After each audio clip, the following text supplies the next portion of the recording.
আসসালামু আলাইকুম ওরহমতুল্লাহি বারাকাতুহু। বিসমিল্লাহির রহমানির রহিম।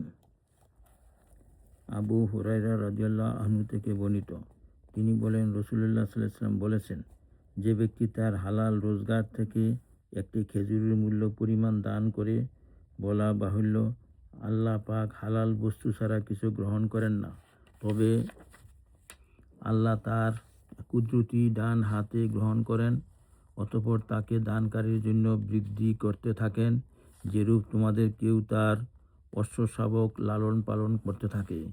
অবশেষে তা পাহাড় সমতুল্য হয়ে যায়। বুখারী মুসলিম। বিসমিল্লাহির রহমানির রহিম। আবু হুরায়রা রাদিয়াল্লাহু আনহু থেকে বর্ণিত, তিনি বলেন, নবী সাল্লাল্লাহু আলাইহি ওয়াসাল্লাম বলেছেন, একদা এক লোক পানিবিহীন এক প্রান্তর দিয়ে যাচ্ছিল। সে মেঘখণ্ডের মধ্য থেকে একটি ডাক শুনতে পেল, অমুকের বাগানে পানি দাও। ফলে মেঘখণ্ডটি একদিকে এগিয়ে গেল এবং একটি প্রস্তরময় ভূখণ্ডে পানি বর্ষণ করল। এই পানি ছোট ছোট নালাসমূহ থেকে বড় একটি নালার দিকে প্রবাহিত হয়ে পুরো বাগানকে বেষ্টন করে নিল। পথিক উক্ত পানির পেছনে পেছনে যেতে থাকলো। সে দেখতে পেল একজন লোক তার বাগানে দাঁড়িয়ে আছে।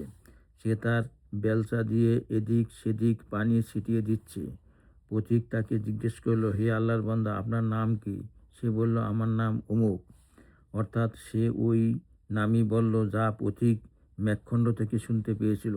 বাগানের মালিক বলল, হে আল্লাহর বান্দা, তুমি আমার নাম কেন জানতে চাচ্ছ? সে বলল, যে মেঘখণ্ড থেকে এই পানি বর্ষিত হয়েছে, তা থেকে আমি একটি আওয়াজ শুনতে পেয়েছিলাম। আপনার নামোল্লেখ করে উক্ত আওয়াজে বলা হয়েছে, অমুকের বাগানে গিয়ে পানি বর্ষাও। তা এই বাগানে আমি এমন কি আমল করেন তা এই বাগানে আপনি এমন কি আমল করেন? সে বলল, তা তুমি যখন আমার কাছে জানতেই চাইলে তাই বলছি।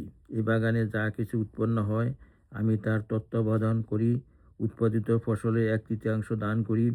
আমিও আমার পরিবার পরিজনের জীবিকার জন্য 1/3 ব্যয় করি এবং 1/3 পুনরায় এতে লাগিয়ে দিই। মুসলিম। ইয়া আল্লাহ, আমাদেরকে এই হাদিস সমূহের উপর আমল করার তৌফিক দান করুন।